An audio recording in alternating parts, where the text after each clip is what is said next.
seasons been losing records, but I can embrace a losing record because I had a JV season where we lost every game. We went 0-16 as a sophomore. So like experience that, like losing is like whatever.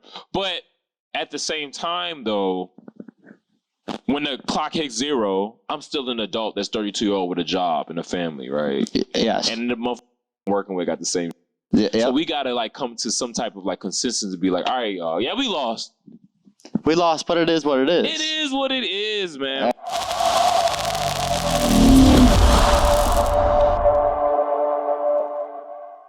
Brought up, but you throw that word in here and there when you're trying to make a point across. Sometimes that really makes a difference, honestly, from what I remember. Dog, my coach was a cussing coach. oh yes, I had one of those as well. He was a cussing coach, dog, and like it's not like because like I mean, as a teacher, we tell kids not to cuss, right? But we also don't teach kids like there is a time and place also. Right, and I mean that's not really something that you even teach them. You don't want to, probably. I mean, it's not expected by a teacher, especially, but it's just supposed to not be at all. Like it's like a phone at school. But why is that a problem though? Because I feel like there's this concept of being like altruistic or being like ultra positive. Like that should be like the model of every human being, which no, it shouldn't be. Like you should be a balanced person. I don't know if you've ever read Robert Greene's 48 Laws of Power. I've heard of it, yes. And so he talks about the importance of like embracing your dark side. Okay. Do you understand that what that means? Yeah, I mean, bringing your demons to life, right?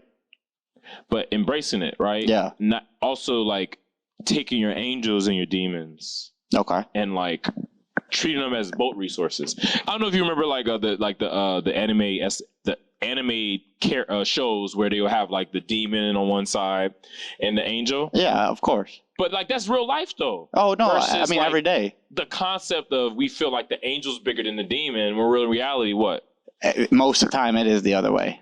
And go ahead. I think that's, like you said, something that should be more universally taught, whatever you want to say, because the positivity thing, it leads to a false mindset at times. Like just like everything should be positive, like at a school, like you said, no swearing, no, not that it's no emotion shown, but you know, I'm not exactly sure. But tell me more. Yeah, I hear what you're saying. Yeah, tell me more. It's just like I think that what you were saying, like it should be embraced more, is definitely valid because it's reality. It's reality, yeah. I mean, and maybe not at a certain level. Like you don't want fifth graders like cussing and knowing certain bad things, but we want them to hold people's in positions or understand people's positions, responsibility, and be able to be critical.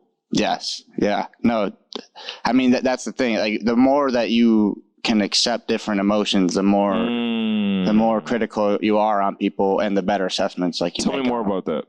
Well, I just think that, I mean, that's knowledge. And the more knowledge you have, the better assessments you make on people, and whether it's emotionally or not. I mean, that's just the more that you can do that, the smarter you are, I think. Pronounce your first name for me. Is it Leon? Or my first name, Jake. Jake. Yeah. Wait, hold up. What is this? What I have? What is it coming up for? That's funny. That's my mom's name. That is crazy. I have no idea why it's coming up. That's literally my mom's name. Yeah. Yeah, with 2 N's too. Yeah. Well, welcome to Color Podcast. I got my brother Jake with me today. Excuse me, brother. Yes, man. sir. No, like, it's all good. Jake or Leanne? I was like, what? The phone thing's calling me Leanne. Man, shout out to your mother, man. I'm sure she's an amazing person, man. I got my brother Jake with me today. He is a executive, representative, spokesman, / co-founder. What is your position at Company Detroit? My official position at Company Detroit is league director. So awesome. I handle all the stuff on all of our leagues, all the back end stuff, front end stuff. I'm there on site. You see me sometimes. You see me all the time. Especially at basketball. Yes. Where we love to be. So my brother is a director of there we go. the best amateur adult league. I have the shirt on today. Male and female, and a variety of different sports. Come to Detroit.com is an amazing amateur league where you can get your abs, you can get your mental health right, all within a nice 30-minute. How long the games are? 30, 40 minutes, an hour? Yeah, I mean, depending on your sport, you're under an hour, everything. Right? Yeah. Right? You get that nice workout with awesome competition. Look at you, man. Hyping us up. Awesome competition. Great people from the D, Michigan. Absolutely. Staff, too. Good staff. T-shirts, diverse trophies, drinks, food. Let's talk about the diversity, bro. Yeah. People don't understand how diverse Michigan is. Oh, yeah. And I mean, I understand it so much because of how much we are. I mean, Detroit's different, too. Yes. I mean, it's a French name. Detroit's a lot more diverse than all of Michigan, of course. Right. But, working there, I mean, we've been at Parks, and then we had the Monroe Street Midway. Are you familiar with the Monroe Street Midway? No. It was down where the roller rink and basketball court. Yeah, I am familiar. I am familiar. So we were staffed there. They're closed now down there because they're going to start building there. But we were down there staffed for 4 or 5 years at that location, and that was the most diverse place ever, and it was great too. And it was free too. Most of the stuff there was free, so just open to the public, a spot to bring some shine to like right there in Detroit, the heart of it. So yeah, man, that was cool. We do some other programs in Detroit too at parks all around there that really got me comfortable with neighborhoods and stuff too. And that's another thing about diversity too with those neighborhoods. Everything's different, and it's cool, man. Yeah, it's fun to see firsthand. Yeah, bro. I got my brother Jake on the calendar on the podcast. Come through, man. Sir. Trying to get you on for the next couple of weeks. But we here to talk about coaching, right? Okay. Mentorship, right? Yes, sir. Why is that? Why is it so needed? So I don't know if you watch the ex Louisville coach. He's now the coach at Rutgers, I believe. Oh my gosh, I'm gonna look it up. Which? Yeah, give me the name. Is it? Louisville coach previous. No, that's not him. Petrino or Paterno? Yeah. Yeah. Is that who you're talking about? Yeah. And also the UConn coach, Calipari. Yeah. He was talking about how it's really hard to coach today's generation. Okay. And specifically related to the NIL deals. Yeah. And how the sense of entitlement creates this scuffle of athletes who, if they don't like their current situation, they pick and choose and they go. Yeah. Right? There's no sense of community. There's no sense of camaraderie. There's no sense of chemistry. There's no sense of culture because it's transactional. Unfortunately, right. And especially with all the transfer portals and stuff being outrageous at this point, and you don't like your situation, you can up and leave. And in college, when in certain mindsets like that, you need to be developed in a different way. And I think that leads people wrong. It's good for some people to switch up an environment, of course, for athletes, for students, whatever it is. But to think that's your way out always, I think that goes with the entitlement, kind of like you're saying. But what it's doing is like you're taking someone who's been older for 18 years and allow them to make executive decisions that compete with a 56-year-old, right, 40-year-old, yeah, person that's been there for 5 years, right, 10 years. And I see it every day in my class where I have a kid who beat a wall, or they meet a wall, or they meet an obstacle, or they meet a trouble, and they just instantly give up. Instantly. That's where it ends from. Give up. Yeah. Or I don't want to be here. Versus sticking in it, right? Right. Why is mentorship and coaching so important for that dynamic that I just mentioned? I just think. And as it relates to you, why is it important for you? Important for me is because I felt it firsthand at certain times throughout my life with coaching and with teachers. I mean, just especially when they can relate to you, come down to that's the problem I think with players and students sometimes with those walls that they meet is they don't feel comfortable like asking a teacher, they don't or asking somebody else even. That's when they just kind of box themselves out and decide that it's over. And athletes do that too. Why do you think they do that? Because I mean we're humans and we need other people sometimes to like rely on and give us some like feedback. When you keep it all up there, that's when it gets too bad. You know what I'm saying? And yes, and I think with athletes especially too, that's when you start to run into trouble, and that's when they start to think, I need a new environment because I didn't reach out and try to make things better beforehand. And students do that too, right? Like, I mean, I failed this test or something like that because I didn't reach out ahead of time and try to do better. I let it happen. And then that's usually when excuses and stuff come in, but that's a different story. Because it's internal work, because you have to, like, after a 2-week span of understanding you had a test 2 weeks that Friday, you had 14 days to prepare. Right. But internally you didn't prepare, and then you had to get the results of the consequence of not preparing, and then you have to face the consequence of understanding that it's not that because you're ugly, it's not because you're whack, it's not because you're rude that you failed this, it's because you didn't put in the work. It's because you didn't put in the work. And it's the same thing with an athlete too, because if you don't put in the work, training, all that stuff, you know, doing what you need to do for your sport, you're not going to perform, and then you really only have yourself to blame. And I mean, I think coaches and teachers just can guide you in the right way. They bring the tangibles. Yeah, right. And exactly. so that's what and it's talking to my brother Jake on the Calvin podcast, really talk about how can, right? And I feel like Come to Detroit really does this a great well, where because we're not trying to get the NBA, because we don't have the NIL deals, the tangibles are the only way we have to be successful, because of win. Yeah. And so you have 35-year-olds, 40-year-olds, 32-year-olds, 19-year-olds, 22-year-olds working together, trying to just win. Trying to win. And it creates competition. And have fun. That is so great. Yeah, exactly. And that's the best type of competition too. And I've grown to see that with no coaches though. With no coaches. Yeah, no coaches. Yeah, and that's different because right. it's on a social level, and I mean, all sports are on a social level at some point, or at some point, but it's cool to see, man. And like you were just saying too, and that's with diversity, almost with the different ages and stuff. That's always cool to see. And I think that people that had good coaches and good teachers tend to be like in our leagues like that. And those are those type of people that make those impacts on each other. Yeah, and they become self-coaches. Yeah. I mean, I see it myself. Like, I'm all caught up in obviously winning, but I want gentlemen to make the best out of $230. And I would hate for you to spend your whole time stressed out. Exactly. And right. losing. Right. Versus like having fun and losing. Having fun and losing. Because there's a difference, right? There's a difference. And that's where the rec social part comes in. And that's real though. Yeah, I mean, if you have a good team that you are trying and you're having fun with, and but the record ain't losing, good. It is what it is, man. What it but is. if you're paired with people that you don't know, that all this stuff and it's going bad every week, it gets frustrating. I mean, you've seen it in basketball, so.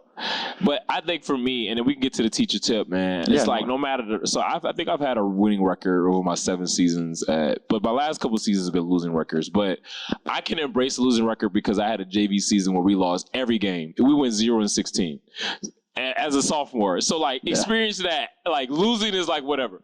But at the same time, though, when the clock hits 0, I'm still an adult that's 32-year-old with a job and a family, right? Yes. And the month working with got the same.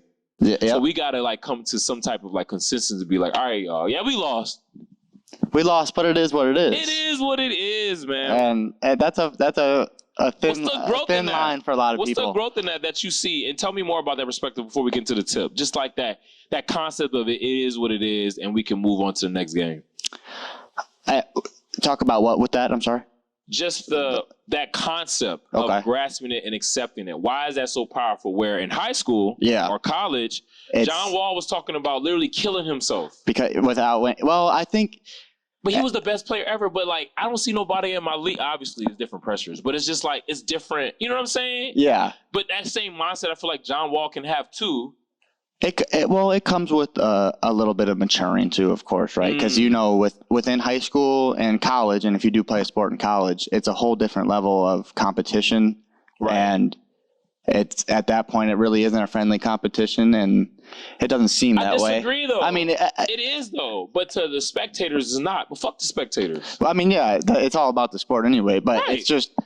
it's you know how it can get out. Nobody's out there to hurt each other ever. I'm not Yeah. saying that, but it can be a lot different in one of those. I mean, even in our basketball leagues, I've seen it get chippy between players all the time. But Naturally. and I want more people to have the attitude of you where at the end of the day, like everyone's got work in the morning, man. So come on now. But I think with certain sports, that's just going to happen. I mean, we don't have that happen a lot with like sand volleyball and stuff like that, you know, where there's not a lot of contact, not as much physicality, not as intense. I mean, basketball is a super intense sport, and you got very competitive, and you got guys that have been in the league for a long time, and you got new guys that do know each other, guys that don't. So it's all just, I think it's all what playing field you have, but it is super important, even I guess for high school and college athletes. At the end of the day, it is a sport as well. I think that is important to realize, and I think when you realize that, you can maybe use it as a tool to like enhance yourself as more just like this is my life. Because it's not. Oakland beat Kentucky. Oakland did beat Kentucky. Shout out. And I guarantee you, it's probably because Oakland played basketball. Yeah. And Kentucky was like, how the fuck is Oakland beating us the whole game? Right? Because my man is hitting 10 threes on him. 10-3. But at the end of the day, though, the fundamentals are the fundamentals. Yeah. He put in the work. They put in the work. And like I watched something after that he said, I know I won't be in the NBA. But he said, but I know that we can, or that we can, I'm sure he said we can be the best team on the court tonight or throughout the tournament. It doesn't matter if you. And is that a fact, though? Yes. Yes, it is, because it's all about mindset. I mean, especially with I mean, and that's what's so great about March Madness, to be honest. It's very fun. And I love March Madness. I love it too, bro. And I'm sure we're missing some games right now, but my dumb ass was like, it was like 3:00 in the morning. I was like, Oakland beat Kentucky. I was like, what? Yeah. And my boy was coming up in the ugliest threes. I saw that he took 3 dribbles that game and made 10 threes. Did he? He was just pulling them, catch and shoot. He had 3 dribbles. He only took like 8 2-point attempts all season. And we can get to the teacher tip, right? And I want you to kind of focus on like just like, you know, giving a teacher tip to coaches, right? But like in the end of the day, if he take 3 dribbles and he hit 10 threes, what can you do about it? What can you complain about it? What can you be like, what could have I done more? Why should I? Because when John Wall said that, I was like, bro, you were on Kentucky, one of the best teams ever. You were nationally ranked #1. You like surrounded by talent. You thought about that? Like I can't even imagine the dudes in Oakland, right, with that mindset of like, you know, like it's just anyways.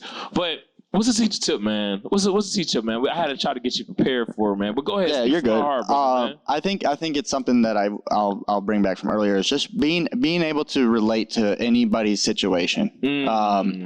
For teachers too. Yeah, well, obviously this is a teacher tip. Adaptable. But, adaptable. And I think teachers do a very good job at that. And you see so many students. Some, depending where you are, you might have 30 students. You might see 100 students a day or more.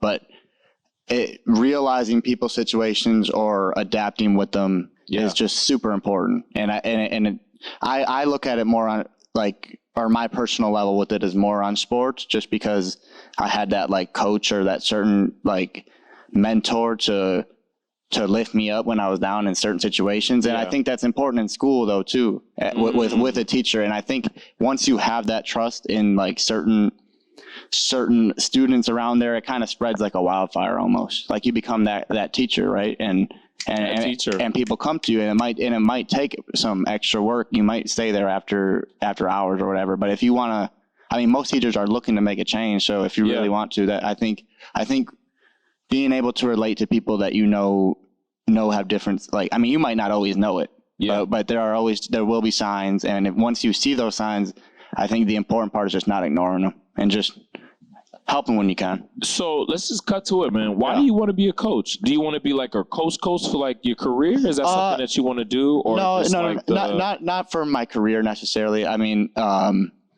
if it ends up that way down the road or something, that'd be cool. But it's something that, again, my dad was always a coach for me growing up in certain sports, and it was something that I took.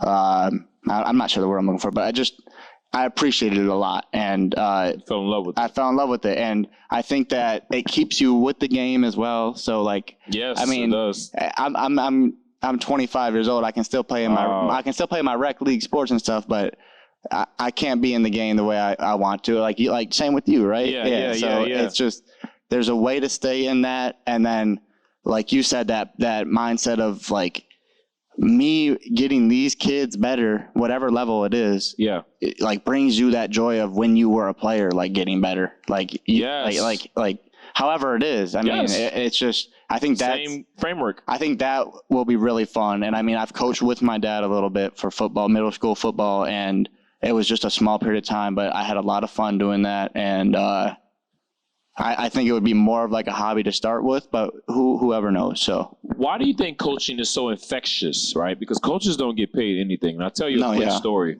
One of my coaches, his son is actually just got Gatorade Player of the Year in Virginia. His name is Kevin Harris, and his son is Darren Harris. Okay. And he is a Duke commit. Shout out to Darren. And literally,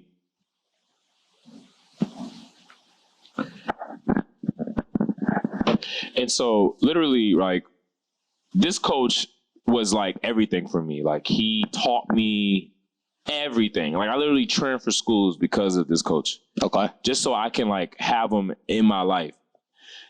And make a long story less long, he was like a JV freshman coach and then assistant coach. And then when I graduated, he started doing head coach's jobs. Yeah. And his whole goal was to become, get state, win state, do one state twice. And what school? Westfield. So this is like the top ranked Centerville, excuse me. And then he's at Westfield now. But this is like, when you talk about divisions in Virginia, it's the top division. Okay. AAA. They don't get paid anything. I'm sure, yeah, especially at the high school level, nothing. But you could think about like how much work goes into winning a state championship. How much dedication, practice goes to win a state championship. Why is coaching so infectious? Where you could just take whatever money and still put 100% in it. Because I think that people get that high on that, like, you know what I'm saying? That's what they need in life. And whether it's coaching a youth league, the high of what? Of just like changing someone's life, changing a kid's life. So I mean, however you do it, and sometimes change that makes you feel better, than anything could. So I mean, just from my personal situation, I know that I even just like the slightest thing of like when a kid realizes something from you and then does it, it's like you just made an impact that quick, and coaches do that left and right. Would you say it's more action oriented versus verbal? I think it's a very good mix because right. Like I mean, it all depends on your sport and stuff. But I played football throughout my whole life, so I always relate to that. And I think coaches that show you things in certain ways helps a ton, as well as just that being on that verbal level with you of like the comfortability. Like when they're mad at you, you understand it because of your comfortability with them. Like and if you're not on that level with them though, you're not going to understand that. You know what I'm saying? Yeah, but there's also streams to it, right? So we talk about this generation now, the alpha generation, the spoken protest generation, mental health generation. Yeah, there's a lot of names for it, right? You can't be that same coach that you was 10 years before ago. You can't be the same coach could when I was in high school. Is that a good thing or is that a bad thing? I mean, I don't think I don't think it's a good thing for sure, because I mean, there's parts of like tradition, coaches hitting kids, smacking kids. That stuff. No, we don't need that. Little league. Yeah, that stuff we don't need. I mean, I never got that. No, I'm sure. Oh, of course it does, and it probably still does right now. But I just think that. I mean, I don't know. I need to see it firsthand. I haven't. I mean, obviously I've only been out of high school 7-8 years. That make you cringe. You just like. Yeah, I mean, you could have did that differently, coach. Yes, but there was stuff like that. There was stuff like that now, and there was stuff like that then. I think it's just a different time. I don't think it's as important in school to be like to play sports as it was when I was in high school. Even when I was in I could feel that kind of when I was like my senior year. After that, I had a feeling that it would just kind of start to die down. Why you say that? And what high school did you go to? I went to Berkeley High School. Okay. Yeah. Right down the road over there. Okay. And I graduated in 2017. Okay. So, but I don't know like a reason necessarily why that's happening. Why do you think? My brother works at that high school there at Berkeley, and he says that kids care more about like stuff's more technology.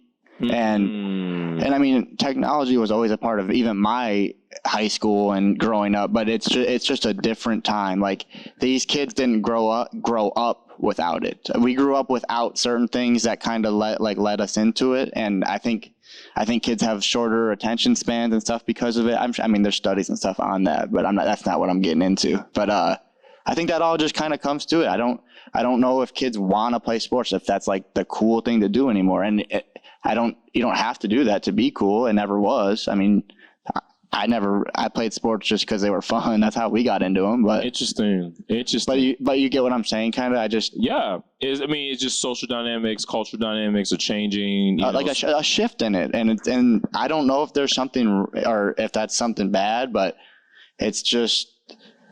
And I don't know if it's the truth all over, but it just kind of seems like from my experience and what I'm seeing recently, it is. But we'll see. I mean, it'll work its way out. It always does. So I guess for you, let's talk about you a little bit. So, okay. What were your good coaches, and why were they good coaches, and why do you keep those values in your everyday life?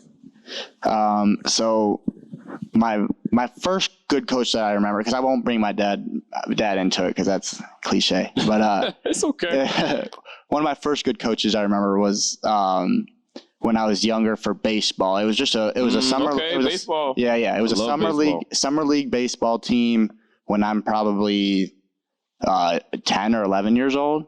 Before I really started playing too much like competitive baseball. It was just maybe a kid pitch. Yeah, might have been coach pitch at that time, but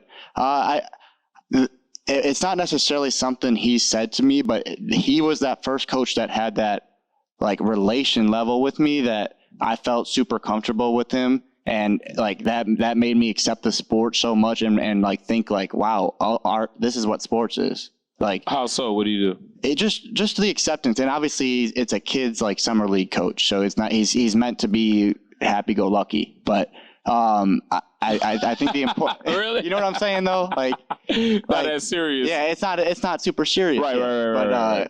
But that right there just kind of it brought me into it. I think I've had good coaches since that, and that's the thing. I don't have like one coach line that I can remember or anything like that from any specific. It's just the way. I just think it's the way it goes, man. I've had bad coaches too. I've had bad coaches. Let's talk about bad coaches. What makes a bad coach, and what's some attributes that they may have? Basically the opposite of what I was saying makes a good coach, right? But no, just like no relation with your players. Okay.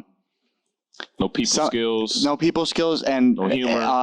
Like if you gotta reward hard work sometimes, and I think coaches sometimes have a problem with that because they have their mindset on certain players at certain positions or certain lineups, whatever the sport is, and then because of politics. Yes, and then you got guys that have been busting their ass like all year, all season, all 4 years, even some of them. They're like, I remember kids in high school that played 4 years of football with me that didn't play at all ever. And really? Yeah, I mean, yeah, for sure. I mean, that happens a lot, I think, especially with like football because of how many kids there are. And sometimes that's okay. And I mean, if the kid still enjoys it and has their role on the team, it is what it is. But and that's what I'm saying. It's like it's a line that's hard to draw. But so let's talk about this real quick. Why is it bad for a kid who's on the bench to not get any PT versus a kid who's on the bench and they just are incapable of getting PT because they suck? So what I mean by that is like, you know how coaches just give you the PT because it's last 10 minutes or last minute. Right? You're talking about like kind of garbage time PT. Right, versus the ones who just like, you just don't get no PT at all, right? Yeah. Why is it necessary for them to get that PT versus just like you said, like you get no PT at all because you're a trash coach? I mean, because especially at that level, that high school level, you're a part of the team. I mean, you're going to these practices. It's a different story if like you're not putting the work in and you're missing practices, and that's why you're being left out, which usually isn't the case always. But I mean, why, especially when you're throwing in people that the game's over with or whatever, there's no reason not to. I mean, especially like senior guys and your older guys that have put a lot of work in, just throw them in. I mean, that it will make more of a difference to them than it would to like the game or yourself as a coach, I think. The bigger picture. Yeah, it's the bigger picture, and that's what coaching is. I love it. Yeah, I love it. Absolutely. And so let's talk about a little bit more meta, right? So, sorry, I lost my train of thought. They're good. Excuse me. So the game now, right? It's very, very, it's very, very free. If you play NBA 2K24, there's no play sets no more. Right. Yeah. It's only